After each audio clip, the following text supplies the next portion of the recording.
Assalamualaikum dan salam bahagia saudara dan saudari para penonton yang dihormati sekalian. Pagi ini dalam motivasi pagi saya akan memperkatakan tentang hubungan seks antara suami istri mengikut fiqh. Biasanya orang Islam akan melihat melakukan hubungan seks adalah perkara yang tidak baik, dan mungkin ramailah memikir bahawa masalah seks ini tidak ada mana perbincangan di kalangan ulama, tapi sebenarnya tidak. Saya pernah menyebut dulu bahawa banyak sekali kitab dan buku yang dikarang oleh ulama tentang macam mana untuk nak melakukan hubungan seks. Dan ada seorang syekh, dan saya sendiri sebelum saya kahwin, saya beli banyak buku-buku seks yang dikarangkan oleh para ulama. Salah satunya dikarang oleh Syekh Nafzawi.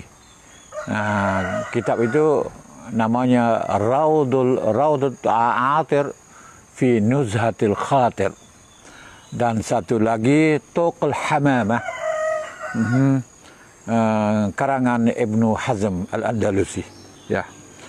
Yang Tuqul Hamamah ni cakap lebih banyak tentang cinta, bagaimana percintaan begitu. Tapi memanglah menjadi pengajaran yang sangat bagus untuk kita belajar. Kalau Raudul Aatir fi Nuzhatil Khatir ini yang karangan Syekh Nafzawi ini memang tentang hubungan seks. Yang kita baca pun, kalau orang belum mau berkahwin, jangan bacalah. Sebab memanglah merangsangkan kemahuan seks itu begitu sehari. Sebab ia merupakan buku seks.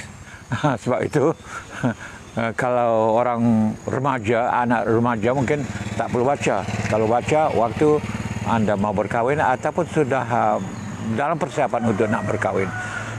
Jadi di sini saya akan berpandukan kepada sebuah hadis Rasulullah sallallahu alaihi wasallam, yang sangat menarik untuk nak melakukan hubungan seks ni. Dalam hadis saya baca di sini, Imam Ad-Dailami dalam satu riwayat daripada Anas bin Malik, anna Rasulullah sallallahu alaihi wasallam qala la yashba' ahadukum hajatuhu man yaqa alaihi imratuhu kal hayawan. Mana seseorang itu tidak akan kenyang, tidak akan rasa cukup kalau dah dia meniduri istrinya seperti binatang. Berjimat dengan isteri seperti jimat binatang. Gitu, mana la yashba', mana tak akan kenyang, tak akan rasa cukup sama sekali. Lakin liyakun bainakum rasulun. Kata Rasul, tapi pasti ada di antara kamu, suami isteri itu, rasulun, utusan. Kena ada utusan. Jangan jimat seperti binatang. Tapi sebelum jimat itu pasti ada rasul, pasti ada utusan. Wa ma hadza rasul? Orang tanya, apa dia rasul itu, apa dia utusan itu? Jawab kata qubulat wa kalimat. Qubulat wa kalimat, kucupan, cium, dan kalimat, kata-kata. Jadi untuk sebelum nak berjima itu pasti ada kata-kata, pasti ada kucupan, kucup di dahi, kucup di pipi, kucup di tempat-tempat yang sensitif. Ini adalah merupakan rasul. Ini adalah merupakan pendahuluan, muqaddimah untuk nak melakukan hubungan seks. Nabi tidak membenar kita melakukan hubungan seks nak saja naik macam binatang. Itu tak nak, kal hayawan. Nabi tak nak macam tu. Nabi kata, kamu tidak akan puas dan isteri pun tidak akan puas, tidak akan leshba, tidak akan kenyang. Kamu tak kenyang, isteri pun tak kenyang. Itu. Ini dan kita baca. Kalau saya juga baca buku Johnson and Johnson, buku waktu nak berkahwin dulu kan, kita baca buku ini ada, pasti ada dengan kata-kata juga. Kata-kata itu pula pasti faham juga. Nak berkata, nak bercanda dengan kekasih, dengan isteri pun pasti ada kata-kata yang sesuai, yang bagus. Bagaimana untuk nak menarik atau supaya hubungan seks itu, supaya jima itu menjadi lebih bagus, lebih lengkap, lebih perfect. Macam mana?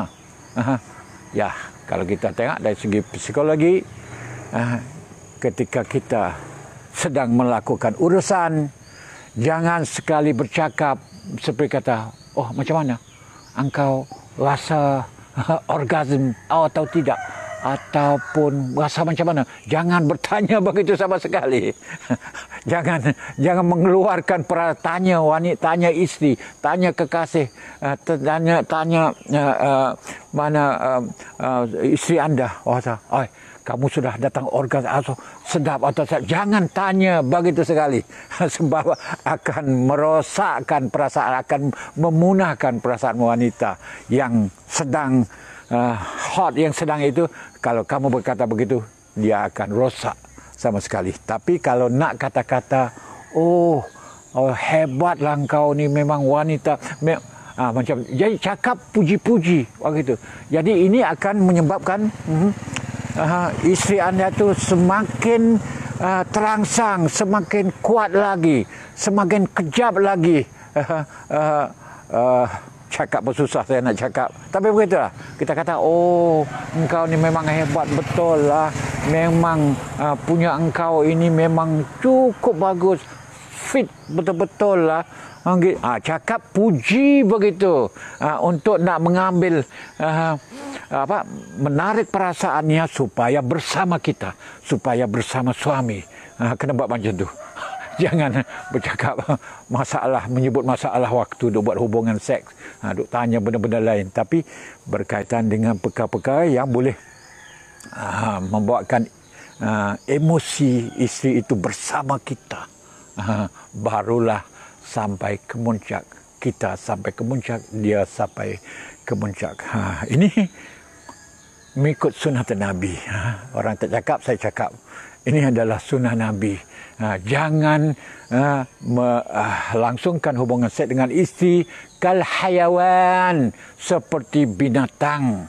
Tapi pasti ada qubulat wa kalimat. Qubulat saya dah cerita, kucup, cium, macam-macam, caressing, macam-macam, serta bahasa-bahasa yang indah, bahasa-bahasa yang baik yang boleh menyebabkan kita boleh melakukan hubungan lebih sempurna, lebih bagus. Ya, itulah motivasi pagi saya pada hari ini. Jangan lupa share, like dan komen. Ini ikut sunnah saudara dan saudari sekalian. Terima kasih kerana menonton. Sekian, wassalam.